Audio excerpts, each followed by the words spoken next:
C'est l'heure de l'actualité sur Business 24 Africa. Madame, monsieur, merci de nous rejoindre. Intéressons-nous à la croissance professionnelle pour débuter cette édition.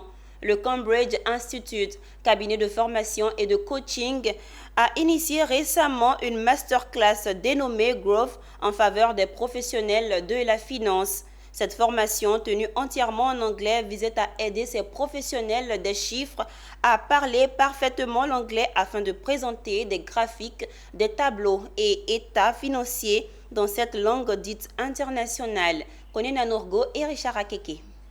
L'anglais métier est un véritable casse-tête pour bon nombre de professionnels des finances.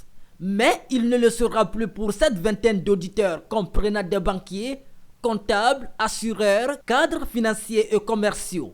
Et c'est justement l'objectif recherché par le Cambridge Institute à travers cette masterclass de haut niveau dénommée Growth ou croissance en français. La réalité, c'est que le marché de notre pays a changé. Le nombre d'entreprises qui utilisent l'anglais au quotidien dans cette ville d'Abidjan est tout simplement effarant. Donc il va falloir s'y mettre, il va falloir s'adapter. Le thème général, c'est growth, la croissance personnelle dans la maîtrise de l'anglais qui apporte la croissance pour l'entreprise. Le lien est évident.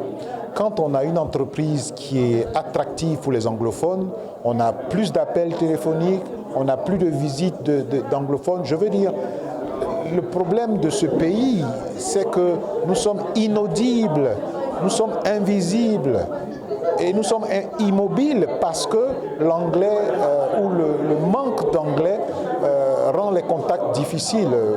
C'est évident pour tous ceux qui sont dans les affaires. Cette masterclass a passé en revue la présentation des graphiques, des tableaux et états financiers en anglais, des modules qui permettront à ces professionnels d'enrichir leur vocabulaire professionnel et expressions liées à la finance. Aujourd'hui, on a surtout parlé des fondamentaux en termes de financial statements, donc les états financiers, le bilan comptable, le compte de résultats et le compte donc, qui retrace comment l'argent est généré dans une entreprise. Ça leur a permis de voir ces termes qu'ils voient normalement dans les bilans comptables écrits en français dans des environnements anglophones. Nous sommes amenés à recevoir des investisseurs, nous sommes amenés à recevoir des personnes, des clients qui viennent d'autres pays, notamment anglophones. Et l'anglais est la langue internationale.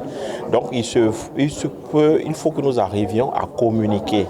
Avec plus de 40 ans d'expérience, le Cambridge Institute a accompagné les professionnels de plus de 70 pays dans le monde.